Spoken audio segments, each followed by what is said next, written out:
ଆମେ ଆଜି ଚନ୍ଦନପୁର ବିଦ୍ୟୁତ ଉପଭୋକ୍ତା ମହାସଂଘ ତରଫରୁ टाटा पावर ऑफिस आगे चंदनपुर आगे धारणा बसीचु। बसबार कारण है टाटा विद्युत जो वितरण कंपनी अच्छी से साधारण लोक आर्थिक उत्पीड़न करुच्ची, शोषण करुच्ची एवं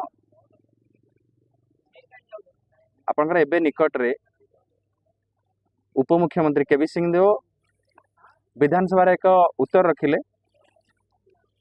आपण 14 कंपनी की 4097 कोटी टंका छाड़ कराई पाखापाखि तमाम जो देखा जीवो आपणकर कलिंगनगर रे टाटा हो कि वेदांत हो कि जेके पेपर मिल्स हो एमती पाखापाखि 11,000 कोटी टंका पाखापाखि सेमानकर बकेया अच्छे एवं सेमानकु कोटी कोटी टंका छाड़ करा जायछि। किंतु साधारण लोकटे जेतेबेले तार 4,000 कि 5,000 कि 2,000 टंका लाइन बिल दे पारुनी आम पाखे ये बिरी पड़ियार लोक अच्छा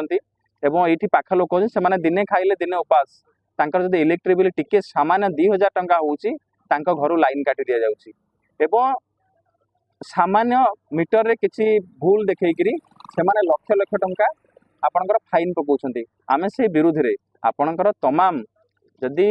आपनकर इलेक्ट्रिक गोटे मौलिक आवश्यकता थाए ताहले समस्तଙ୍କର आवश्यकता अच्छी पिला पाठ पढ़ा ठारू तमाम घटना जब इलेक्ट्रिक आवश्यकता अच्छी किंतु सेमाने लोक भय देखे आम आप लाइन काटिदेबू आपको जेल रे पुरेबू यही कथा नहीं लोक हैरान करुँच शारीरिक मानसिक उत्पीड़न आम यार विरुद्ध में आज ऑफिस सम्मुख में बसीचु। आज बसबुनु आपणकर आम गुली खाइबा प्रस्तुत अच्छु आम मानसिक भाव में प्रस्तुत होइकछु अनशन में बसबू आमको जेल नेले आम ए जगार उठबू ना ये दाबी पूरण नहला जाए साधारण लोकों घर मन इच्छा इलेक्ट्रिक काटिबा एक दंडनीय अपराध एवं से क्षांत न रहा जाए आम एठारे बसी रही।